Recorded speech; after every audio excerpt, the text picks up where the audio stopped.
aqui Apocalipse verso a verso. Então, optei por, aos sábados pela manhã, nós realizarmos então essa imersão de Apocalipse como nós vínhamos fazendo. Então, resgatar um pouquinho, né? Já que a gente deu uma parada nessa imersão em Apocalipse, fomos até o capítulo de número 7. Relembrando que a partir do capítulo 6, quando João vê que o leão da tribo de Judá, a raiz de Davi, pode abrir os selos. 6 selos são abertos no capítulo 6, né? Há um interlúdio entre o 6º e o 7º selo. Capítulo 6 é um capítulo que João viu os anjos, né, sempre ali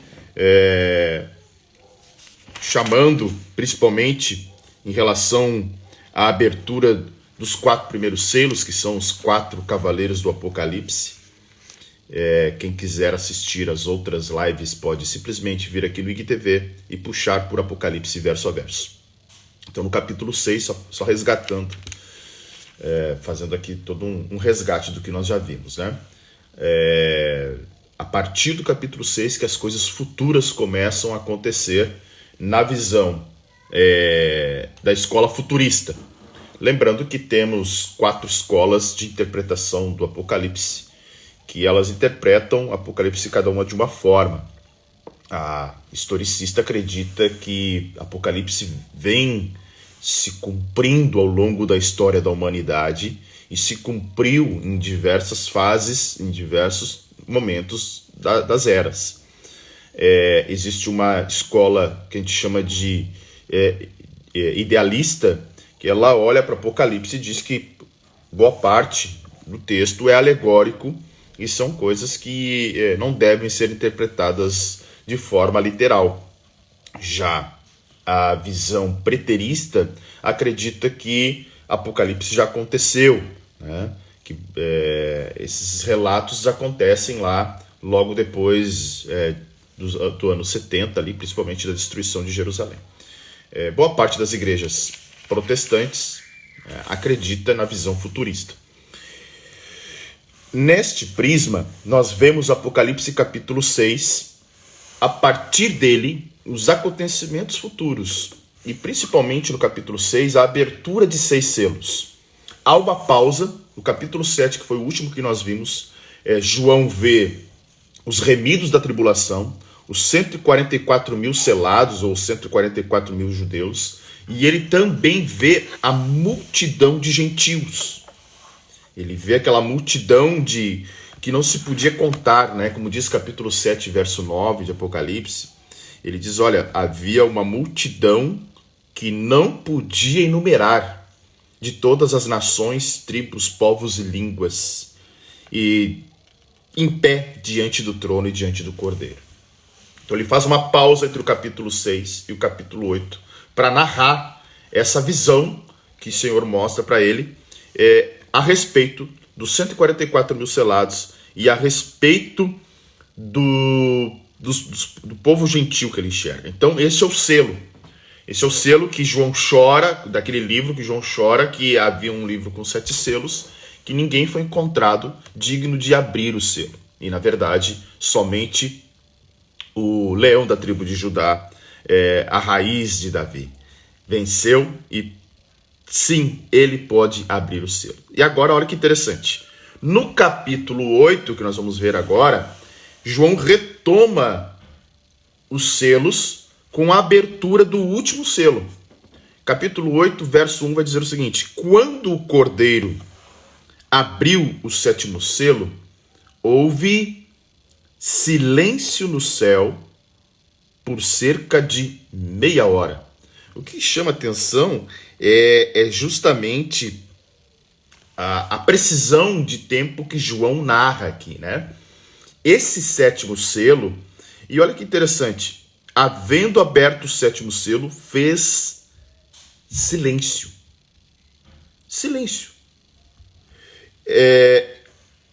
Esse sétimo selo, como é que a gente tem que interpretar esse silêncio? Esse silêncio, ele é muito discutido dentro da teologia. Alguns dizem que esse silêncio no céu era para que as orações do povo de Deus pudessem ser ouvidas, mas claro, Deus tem toda a capacidade de ouvir a oração dos justos. Mas o que é interessante é que esse silêncio, ele é simplesmente apenas uma pausa temporária na revelação que João está recebendo.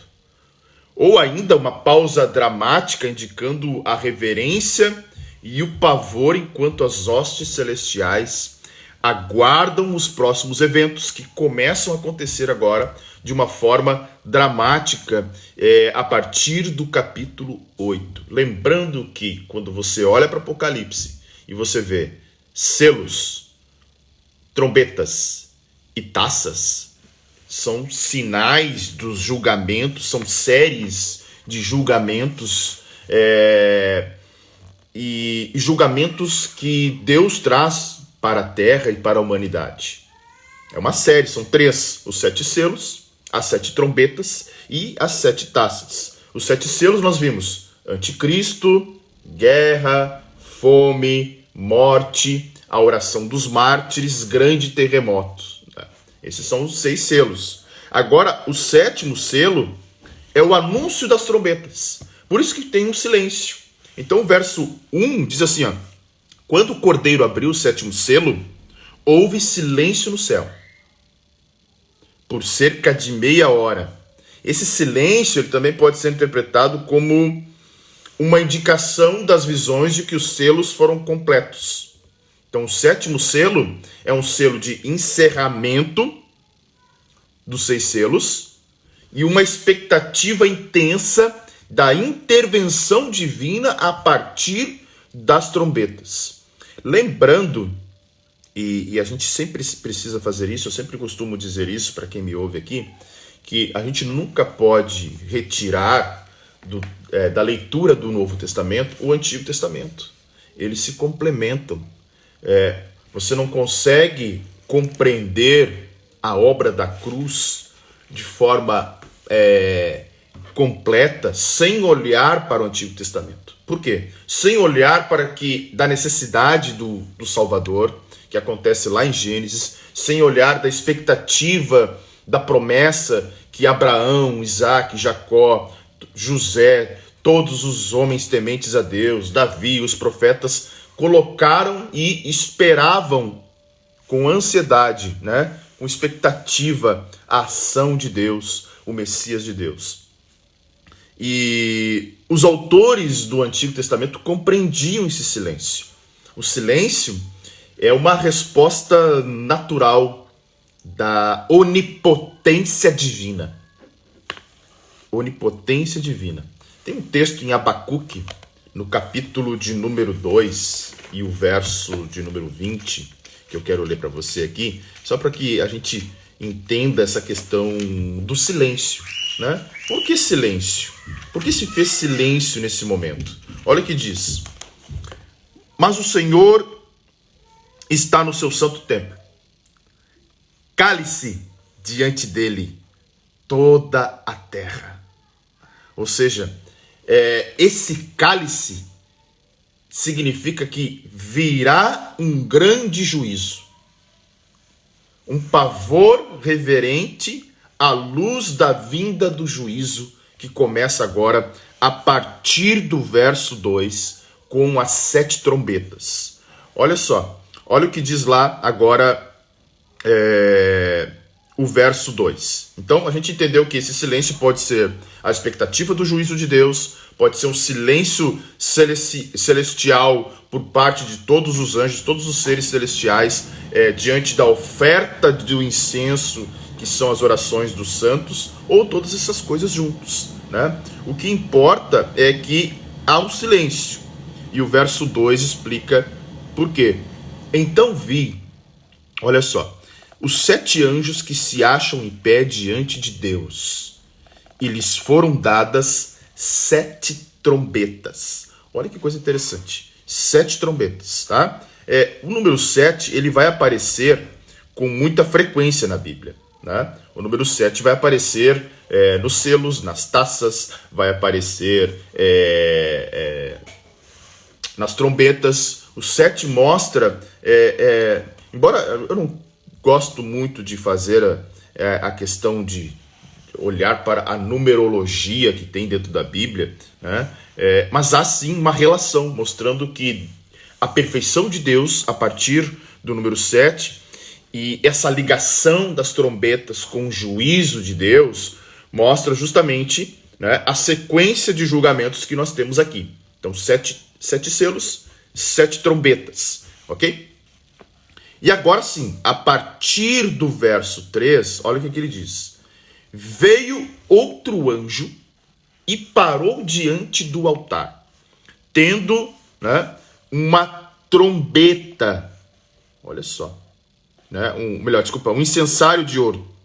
Tendo um incensário de ouro, e foi-lhe dado muito incenso. Então veio outro anjo e ficou de pé junto ao altar com um incensário de ouro. E foi-lhe dado muito incenso para oferecê-lo com as orações de todos os santos sobre o altar de ouro que se acha diante do trono. Então, olha só. Aquele silêncio que nós vimos no verso 1, é bem provável, então, que seja por essa expectativa da oferta das orações dos santos. Por isso que alguns estudiosos interpretam que esse silêncio é uma espécie de reverência ou até mesmo de expectativa em relação a como Deus vai responder às orações dos santos. E muitos acreditam que essa sequência de trombetas e taças é justamente o derramamento do juízo em resposta à oração dos santos, em resposta ao clamor dos santos. Ou seja, aqui vemos Deus aceitando, né? Ele vai dizer no verso 3, olha, junto ao altar, veio outro anjo, ficou de pé junto ao altar, com um incensário de ouro, e foi-lhe dado muito incenso para oferecê-lo. Ofereceu quem? Oferecer a Deus, com as orações dos santos sobre o altar de ouro que se acha diante do trono. Ou seja, o entendimento que se tem aqui é que com as trombetas, Deus não somente ouviu as orações dos santos, mas como ele também atende agora às orações dos santos. E essas orações, elas acabam, de uma certa forma, tendo a resposta a partir, né, do desenrolar das 4 primeiras trombetas. As 4 primeiras trombetas que nós vamos enxergar aqui, elas estabelecem justamente provar para todos os homens maus, ímpios, o poder e a soberania de Deus, o quanto Deus é soberano, o quanto Deus é poderoso, o quanto Deus tem o controle de todas as coisas, o quanto Deus é sim o criador do universo, o criador dos planetas, das galáxias, como tudo está sob o controle do Senhor, como nada fugiu do seu controle, como Deus, desde o princípio, ao criar o homem, sempre teve por objetivo se relacionar com esse homem. Então, esses juízos têm propósito, não é simplesmente uma maldade, não é simplesmente a ira de Deus. A ira de Deus vem para provar o poder e a soberania desse Deus. Porque por muito tempo os homens tentaram e se esforçaram de construir e estruturar os seus impérios, de uma certa forma de se estabelecer, de se perpetuar. Foi assim desde a Torre de Babel. A ideia da Torre de Babel com Nimrod era justamente isso. Olha, vamos criar uma cidade que alcance os céus e nós não seremos espalhados, nós estaremos todos juntos aqui. Domínio, governo humano. E essas iras vêm justamente para mostrar que não é o homem quem domina, não é o homem que governa, é sim o Senhor. E também ela tem um outro enfoque. dar uma última oportunidade de arrependimento. Lembrando que se crê, né, muitos creem que essas sequências de juízos que acontecem aqui se darão durante a grande tribulação. Ou seja, nós estamos dentro da grande tribulação nesse momento. Tá? Estamos dentro da grande tribulação, vendo as sequências de trombetas que estão para surgir. Ou seja, capítulo 7, João enxerga os 144 mil selados, João enxerga uma multidão de todos os povos, tribos e línguas que era incapaz de contar. Ok? Capítulo 8, João retoma então a abertura dos selos. Lembrando que no 6... capítulo 6, ele abre justamente, ele vê o cordeiro abrindo 6 selos. Enxerga a visão dos 144 mil, enxerga a multidão que não se pode contar, entra então no capítulo 8, abrindo o 7º selo. Quem abre? O cordeiro. E esses 7 selos, esse 7º selo vai abrir uma sequência de juízos. Então notem que esse juízo tem relação sim com as orações dos santos, que vai aparecer no verso 3 do capítulo 8, que nós acabamos de ler. Olha o que diz o verso 4. E da mão do anjo subiu à presença de Deus a fumaça do incenso.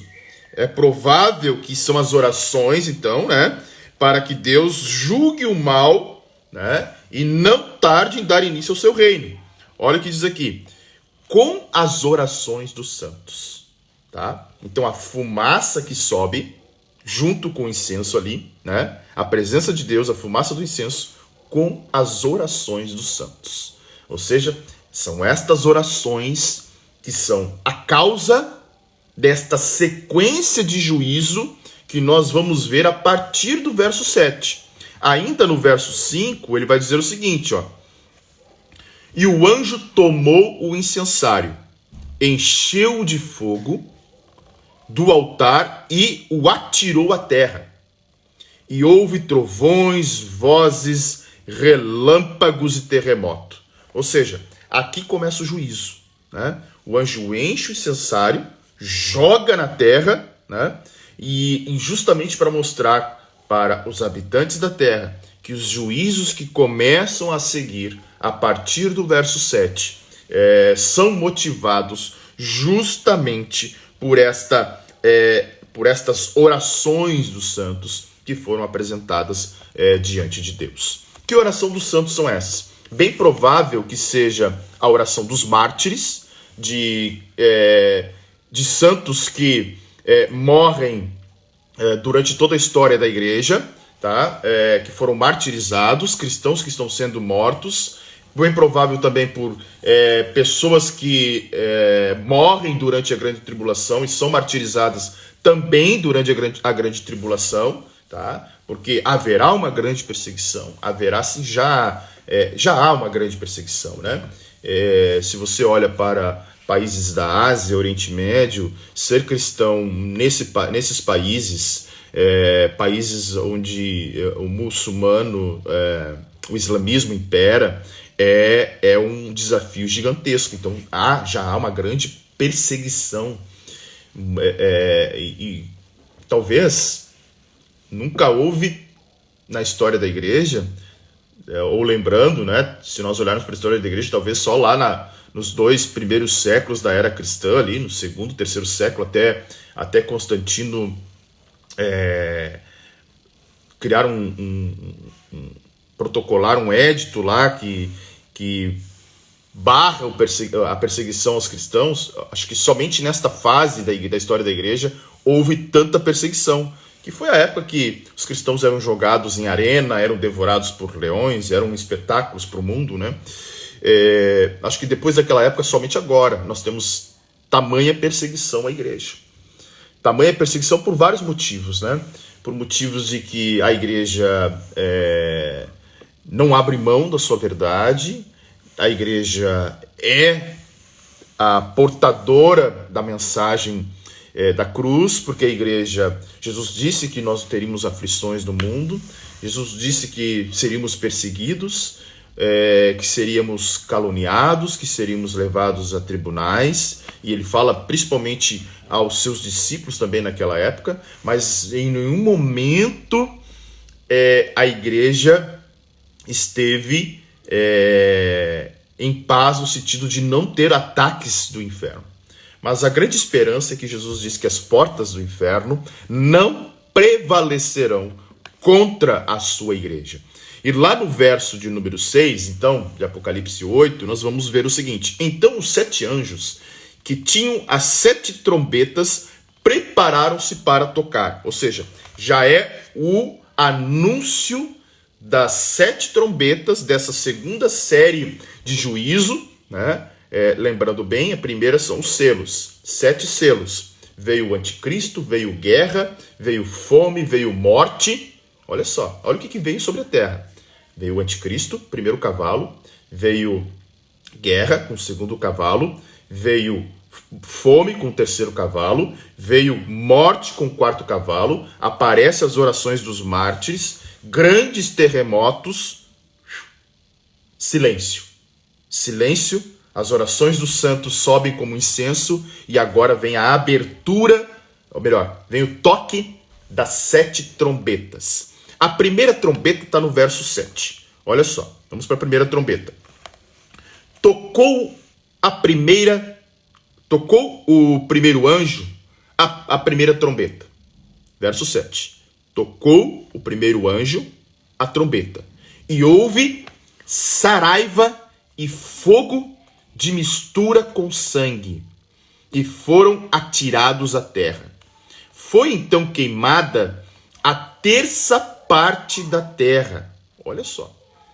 Queimada a terça parte da terra e das árvores e também toda a erva verde.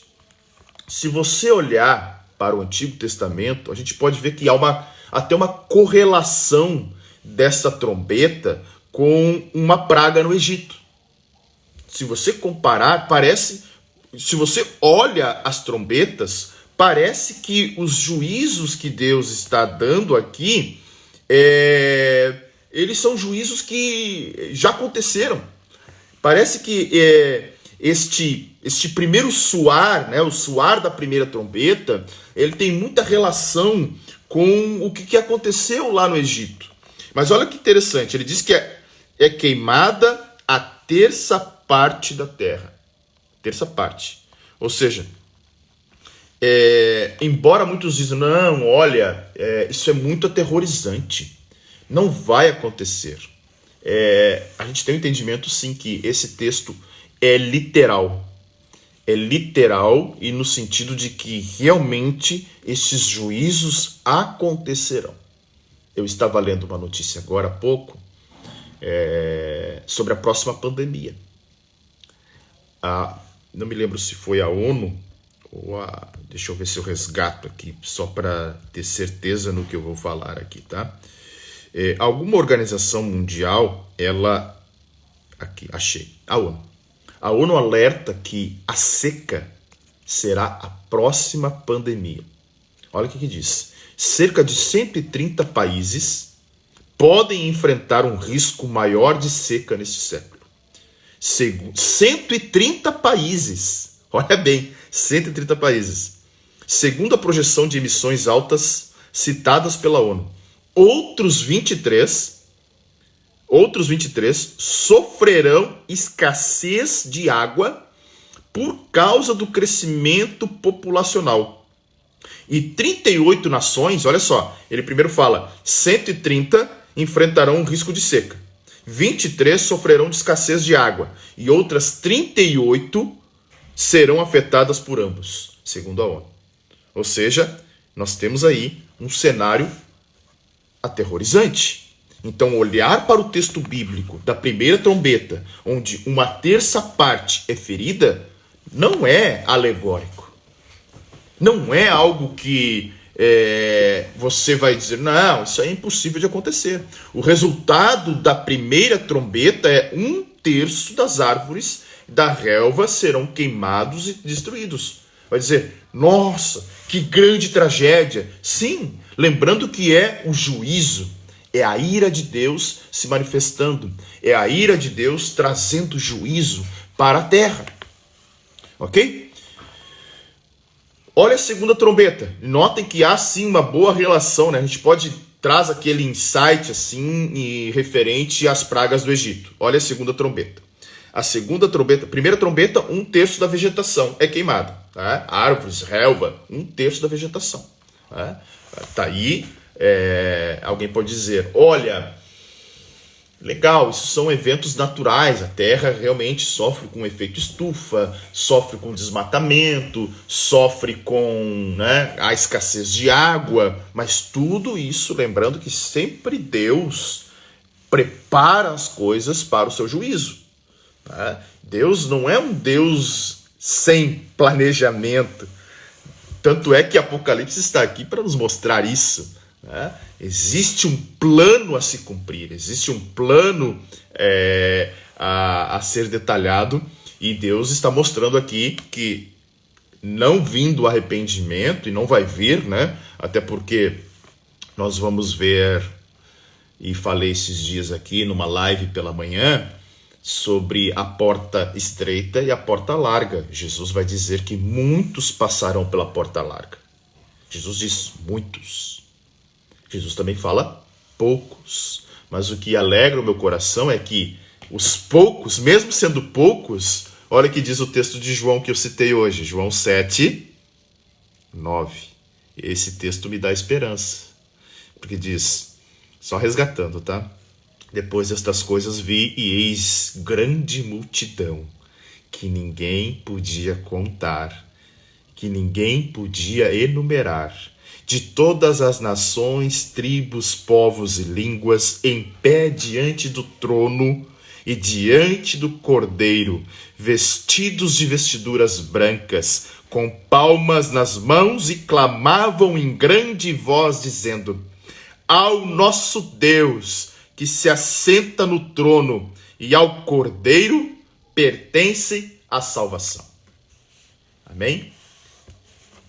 Mesmo que essa multidão seja os poucos que passam pela porta estreita, a multidão que passa pela porta larga é muito maior. Muito, muito, muito, muito maior. Então esse juízo vem justamente por isso. Olha o que diz então a segunda trombeta, tá? Versículo 8, Apocalipse 8, acompanhe comigo aí se você pode acompanhar, tá? Então, primeira trombeta é a vegetação, 1/3 da vegetação é queimada. Segunda trombeta, o mar é ferido. Verso 8. O segundo anjo tocou a trombeta. Segunda trombeta. E uma como que grande montanha ardendo em chamas, olha só, olha que coisa interessante. E uma como que uma grande montanha ardendo em chamas foi atirada ao mar, como se fosse uma bola de fogo, uma montanha gigantesca sendo atirada ao mar, cuja terça parte se tornou sangue. Olha as pragas do Egito de novo aí, né? Só que há uma diferença, né? Lembram que a praga do Egito, quando o mar, as águas do Egito se tornam em sangue, o que Moisés faz? Ele pega a vara e toca na água, né? Toca na água, e daí ali vem o juízo sobre os egípcios. Aqui tem um monte, e não literalmente um monte, talvez uma massa enorme de chamas, talvez diversas massas enormes, mas o que acontece nessa segunda trombeta é que uma montanha ardendo em chamas foi atirada ao mar. É como se não um satélite, né, mas como se uma grande estrela ou um próprio planeta pequeno invadisse a nossa órbita aqui e caísse no mar. Olha o que ele diz. Uma terça parte se tornou em sangue, tá? E aqui a gente tem que olhar o verso 9 junto, que faz parte da segunda trombeta. Morreu também a terça parte da criação que tinha vida existente no mar. Olha como o mar foi devastado, né? É como se fosse um meteorito, né, que acaba caindo no mar, e a gente precisa pensar que, vamos lembrar o seguinte, tá? João está tendo essa visão. A gente nunca pode retirar os olhos de Apocalipse, lembrando que João está tendo essa visão, tá? Então nós temos que pensar o seguinte: quando João está tendo essa visão, o mar, né, ele corresponde pelo comércio e pela sobrevivência daquele povo naquela época, tá? Então notem a significativa destruição que o mar representa. E aqui está falando, olha que interessante, João termina o verso 9 dizendo o seguinte: e foi destruída uma terça parte das embarcações. Ou seja, de todo o mar, uma terça parte do oceano, né? Uma terça parte do mar se transforma em sangue, e também uma terça parte da criação que tinha vida. Sabe o que isso representa? Esse impacto, preste atenção, esse impacto no mar representa um impacto na economia mundial de forma inimaginável. Inimaginável. Apresenta um impacto de forma inimaginável. Se a pandemia impactou, assolou diversas nações, imaginem 1/3 do oceano, 1/3 da vida existente no mar, 1/3 das embarcações sendo destruído por esta segunda trombeta. Então o impacto econômico vai ser catastrófico. A partir daqui, as coisas que começam a acontecer, elas são aterrorizantes. Aterrorizantes. Mas olha só, vamos lá que a gente tem ainda hoje mais 2 trombetas. Tá? A gente tem feito assim, cada live é um capítulo, tá? Então hoje a gente vai até o final do capítulo 8. E a partir de agora, todos os sábados, eu estarei aqui falando sobre Apocalipse. Verso de número 10. Vamos para a terceira trombeta. O terceiro anjo tocou a trombeta, e caiu do céu sobre a terça parte dos rios e sobre as fontes das águas uma grande estrela ardendo como tocha. Olha que coisa aterrorizante. Aqui são atingidos os rios, as fontes das águas. Rios e fontes de águas.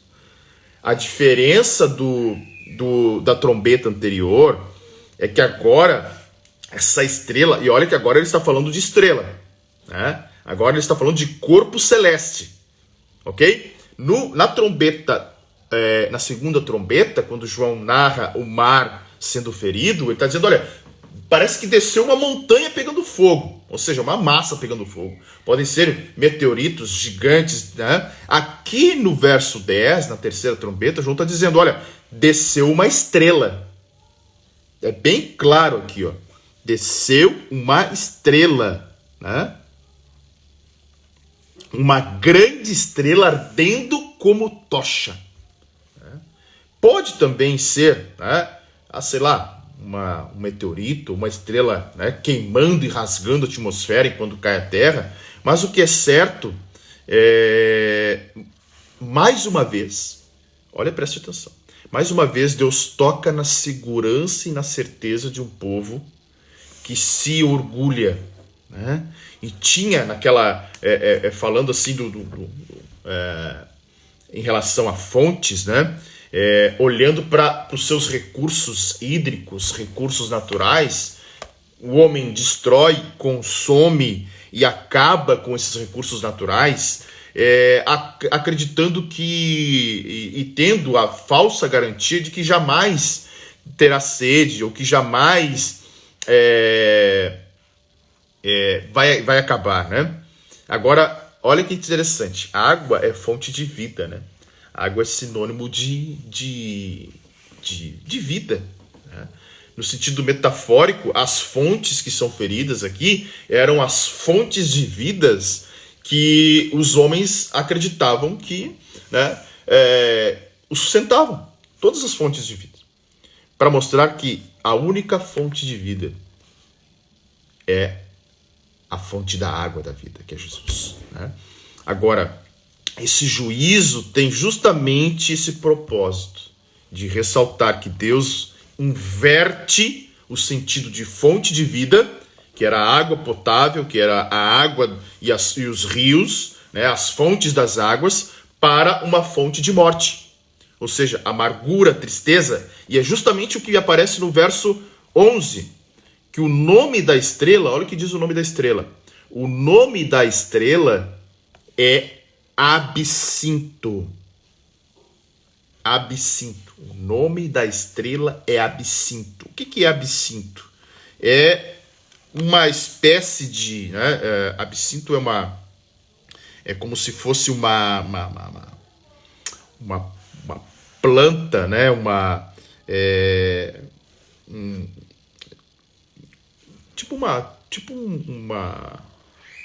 Como é que é o nome? Não vou saber falar agora. Mas pense numa planta, tá? Que tenha gosto amargo, que seja um gosto muito forte, muito ruim, um gosto que simboliza amargor. Essa é a planta absinto, tá? Então, quando João está tendo a visão e recebe a clareza de que a estrela tem por nome Absinto, significa que essa terça parte da água será totalmente destruída. Ou seja, não tem como beber. Olha, ele até vai dar essa explicação, ó. E muitos...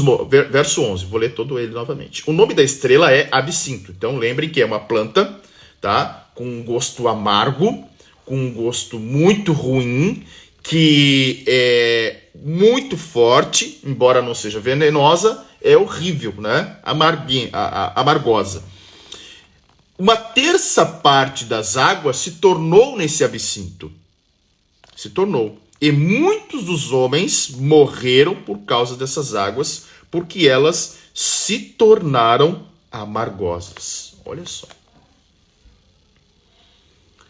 Leila está dizendo que na tradução que ela está utilizando está escrito amargura. É isso aí. Algumas traduções podem trazer uma palavra para absinto um pouco mais atualizada. Mas absinto era uma planta, né, que era muito comum o crescimento dela na Palestina, e ela tinha essa característica de ser amarga, tá? Então notem que a água vai se tornar assim. Por quê? Porque as pessoas recusaram crer. Olha isso. Na verdadeira fonte de água viva. As pessoas se recusaram a crer na verdadeira fonte de água viva. Jesus disse: quem beber desta fonte jamais terá sede. Quem beber desta água nunca mais terá sede. Essa simbologia por intermédio do absinto mostra que os homens preferiram eles determinarem as suas fontes. Quais eram as suas fontes? Recusaram a crer na verdadeira fonte da água da vida. Então, esse juízo vem para mostrar que não é a confiança do homem, não é o entendimento do homem, não é o domínio do homem, mas sim a fonte de água viva que é Cristo, que jorra, né, para uma vida eterna. Esta é a fonte. Ok? Essa foi a terceira trombeta. Por isso que acho que tem que se... sim, Silmar, isso mesmo. Nós temos que pregar sobre arrependimento. Arrependimento, exato. Ainda tempo, né? Quarta trombeta. Então nós vimos hoje o selo, o sétimo selo, ok? Vimos a primeira trombeta, que é o ferimento, né, da terra, 1/3 da terra. E olha que interessante, é tudo 1/3, né? 1/3 da terra é ferida na primeira trombeta, Um terço do mar é ferido e de toda a espécie, toda a vida que tem no mar, um terço é ferido na segunda trombeta. E um terço das fontes das águas, rios e fontes de águas, também são feridos com a terceira trombeta. Isso mesmo, é mais ou menos os juízos de Deus sobre o Egito. Isto aí. Todos eles com o objetivo de trazer o povo para crer, né? Para crer, olha, Deus está dando oportunidade. E agora nós chegamos à quarta trombeta, que olha só, que também reproduz a nona praga do Egito. Evandro, os outros capítulos estão todos aqui no IGTV, tá? Basta você acessar meu perfil, clicar no IGTV e procurar por séries. Elas estão ali, Apocalipse verso a verso. Tem uma série para introdução e tem uma série, uma live para introdução e uma live para cada capítulo do que nós já vimos aqui. Do capítulo 1 até o capítulo 7. A Marinês já está me ajudando aí também. Então, cada live é um capítulo, ok? Então, olha só. A quarta trombeta reproduz também a nona praga do Egito. Olha só, verso 12. O quarto anjo tocou a trombeta e foi ferida a terça parte do sol, da lua e das estrelas, para que a terça parte deles escurecesse e na sua terça parte não brilhasse tanto o dia como também a noite. Se nós olharmos para um texto que tem Êxodo capítulo 10, verso 21 a 23, você verá também que esta quarta trombeta, onde o céu é ferido, ela tem relação com a nona praga do Egito, né? Que está lá em Êxodo capítulo 10, verso 21 a 23. Ou seja, nessa quarta trombeta, os luminares celestiais são feridos e afeta, e aqui parece que vai trazer um certo distúrbio entre relação dia e noite, né? Porque lembrando que como a Terra gira em torno do Sol, né? E nós temos aqui uma estrutura, né, de fuso horário, de acordo com a posição solar que a Terra pega, me parece que ao estes luminares celestiais serem feridos, uma terça parte, vai haver um distúrbio entre o que é dia e o que é noite. Tá? Os povos não saberão mais o que é dia e o que é noite, porque tanto o dia quanto a noite ficarão sem luz. Uma terça parte. Então a escuridão de um terço, né? É bem provável que um terço do período do dia e um terço do período da noite, fazendo uma suposição aqui, tá? Um terço do período do dia e um terço do período da noite vai ser essa escuridão, não haverá luz alguma. Ah, mas a noite não tem luz. Claro, não tem, mas tem os luminares, tem as estrelas, tem a lua. Me parece que tanto dia quanto noite serão feridos, né, em um terço. É bem provável que nós teremos aqui um grande distúrbio em relação ao que é dia e o que é noite. Nós temos que lembrar também de um texto, tá? Marcos capítulo 13, o Silmar está perguntando se os justos passarão por isso também. Teve uma outra pergunta também que foi feita sobre a grande tribulação, né? Deixa eu ver aqui, eu lembrei, esqueci de ler. Aqui, da Regina. A igreja vai passar pela tribulação? Existem... Quem está fazendo teologia comigo vai ver isso em escatologia, tá? Existem algumas interpretações em relação à grande tribulação, tá? Existe os chamados pré-tribulacionistas, que creem que a igreja será arrebatada antes da grande tribulação, antes da revelação do anticristo, tá? Lembrando que, se a gente voltar para o capítulo 6, o primeiro cavalo que aparece é um cavalo que revela o anticristo. Embora alguns tentem interpretar aquele cavalo como aquele cavalo, porque o cavalo é branco, tá? Aquele cavalo como sendo Cristo, nós vamos ver que ele não tem semelhança ao cavaleiro e ao cavalo que aparece lá em Apocalipse 19, quando sim aparece Jesus. Ele não tem semelhança.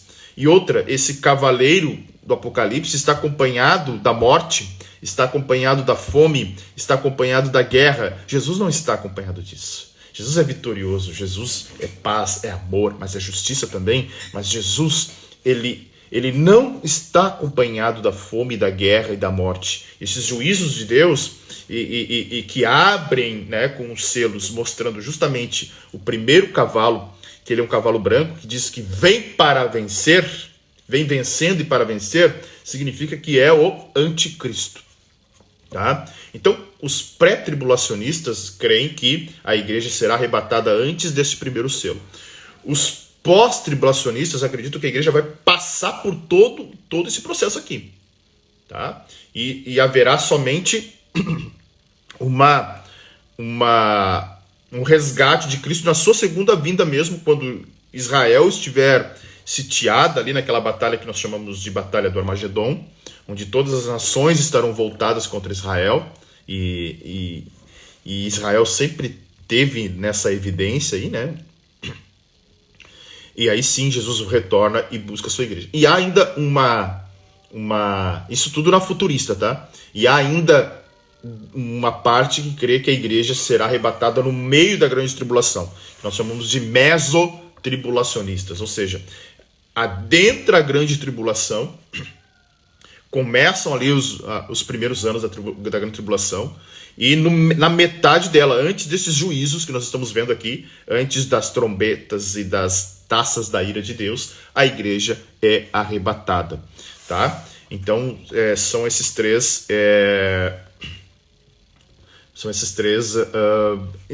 interpretações. A interpretação preterista, ela não acredita que haverá uma grande tribulação. Ela acredita que a vida, né, vai se transcorrer normal agora e até o dia que Jesus vai redimir essa terra, né, para governar na terra. Então é uma crença mais de governo terrestre do que celeste. Ok? Mas nós vamos ver isso, deixar para falar sobre Apocalipse, essa estrutura escatológica, não de Apocalipse. Aqui nós estamos fazendo uma série de Apocalipse. Mas quando a gente falar de escatologia, que daí não é só Apocalipse. Muitas vezes quando a gente olha para a escatologia, a gente para e pensa, escatologia é Apocalipse. Não. A Bíblia toda é escatológica. A Bíblia desde o início é escatológica. A escatologia na Bíblia, escatologia é não só o estudo das coisas que estão para acontecer, mas por que vão acontecer. Então, para entender o porquê que vão acontecer, nós temos que olhar para Gênesis, nós temos que olhar para Êxodo, nós temos que olhar para o Antigo Testamento, nós temos que olhar para o profeta Daniel, nós temos que olhar para Mateus, temos que olhar para Marcos, temos que olhar para Paulo, nós temos que olhar para todas as Sagradas Escrituras. Então, o objetivo aqui é olhar para Apocalipse. Mas quando a gente falar de escatologia lá no Teologia para Todos, que vai ser a última disciplina, nós vamos aí sim entrar nessas escolas interpretativas, com todo o detalhe. Mas eu quero falar aqui de um texto, lembrando que agora estamos falando da quarta trombeta. Lembrando que uma terça parte do Sol, da Lua e das estrelas são feridas, ok? Olha o que diz Marcos capítulo 13, verso 23 a 25. Mas vós vede, eis que de antemão vos tenho dito tudo. Ora, naqueles dias, olha o que Jesus está dizendo. Marcos capítulo 13. Naqueles dias, depois daquela aflição, o sol se escurecerá, e a lua não dará a sua luz. E as estrelas cairão do céu, e as forças que estão no céu serão abaladas. Viu só? A gente está falando de escatologia, eu não posso olhar só para Apocalipse. Por que Jesus estava dizendo isso? O que fica mais ou menos assim, que deve permanecer em nossos corações, diante do que nós vimos nesta manhã aqui, é que por meio das primeiras 4 trombetas, Deus prova o seu poder, né? Ao desbancar os poderes terrenos. E prova que toda confiança não depositada nele será envergonhada. toda confiança não depositada nele será envergonhada. Então os juízos, olha só, o juízo da primeira trombeta que fere 1/3 da terra mostra que a confiança terrena não é a resposta. Preste atenção no que eu vou falar agora. O juízo da primeira trombeta que fere 1/3 da terra mostra que a confiança terrena não é a resposta. O juízo da segunda trombeta, né, que mostra que o mundo material também não é a resposta. Da segunda e da terceira, que vai ferir o mar, a economia, as fontes das águas. E a quarta trombeta, que é agora o ferimento do sol, da lua e das estrelas, mostra que a vida centrada em si mesma não é a resposta. Ou seja, em resumo, tá? Finaliza aqui no verso 13. Então vi e ouvi uma águia que voando pelo meio do céu dizia em grande voz: ai, ai, ai dos que moram na terra, por causa das restantes vozes das trombetas dos 3 anjos que ainda têm de tocar. Ou seja, está muito claro que isso é um juízo para pessoas não arrependidas. Está muito claro que esse juízo não é um juízo para a igreja. Tá? Não é um juízo para a igreja. Seja você pré ou pós-tribulacionista, nós temos que entender que esse não é um juízo para a igreja. Porque esse juízo é um juízo para quem não reconhece Cristo como a fonte da água da vida. É um juízo para aqueles que fazem deste mundo um fim. Para aqueles que confiam nas coisas deste mundo, para aqueles que acreditam e têm confiança na terra, nas coisas terrenas, nas coisas deste mundo, né? Ou a vida centrada em si mesmo, para a igreja de Cristo, da igreja lavada, redimida no sangue de Jesus. Essa igreja, eu acredito que não sofre esse juízo, tá bom? E finalizando aqui, né? Essas 4 trombetas mostram que, justamente, colocar a confiança naquilo que não é eterno faz do homem um tolo, faz do homem um nécio, né? Um tolo, pois a verdadeira vida está em Deus. Haverá um dia que as coisas terrenas se voltarão para esse tipo de pessoa, né? E que não sejamos nós, que nós sejamos parte daquele povo, né? Aquela multidão que João viu. Gente de toda tribo, língua e nação, diante do trono do céu. Amém? Que Deus abençoe todos vocês. Novamente, se você deseja acessar as outras lives de Apocalipse, elas estão aqui salvas numa série chamada Apocalipse Verso a Verso. Tá? Tem lá 8 lives além dessa, porque a gente fez uma introdução do livro de Apocalipse, falando, né, de toda a história que se dá quando João está preso na ilha de Patmos, e depois eu começo Apocalipse a cada capítulo. Então, capítulo 1, Jesus se apresentando para João e mostrando toda, né, mostrando toda a sua glória daquele que morreu e venceu. Apocalipse 2 e 3, as 7 cartas às igrejas da Ásia. Apocalipse 4, a visão que João tem do trono de Deus. Não tenho tempo, não quero olhar todos. Pelo menos olha de Apocalipse 4. Essa foi uma live, assim, tremenda. Quando João tem a visão do trono de Deus. Vale muito a pena assistir essa. Depois, Apocalipse 5, ele vê o Cordeiro, né, que é o único digno de abrir os 7 selos. Apocalipse 6, a abertura dos 6 primeiros selos. Apocalipse 7, os 144 mil selados e a grande multidão de gentios. E hoje, Apocalipse 8, com as 4 primeiras trombetas. Tá bom? Que Deus abençoe a todos vocês. No próximo sábado falaremos sobre as outras 3 trombetas e o capítulo de Apocalipse, capítulo 9. Deus abençoe. Compartilhe essa live, marque alguém aqui. Vou salvar ela agora e você estará aí sendo um portador aí, né, desta mensagem, sendo evangelista junto comigo. Tá bom? Deus abençoe todos vocês. Fiquem na paz, que excede todo entendimento. E até a próxima, se o Senhor Deus permitir. Tchau!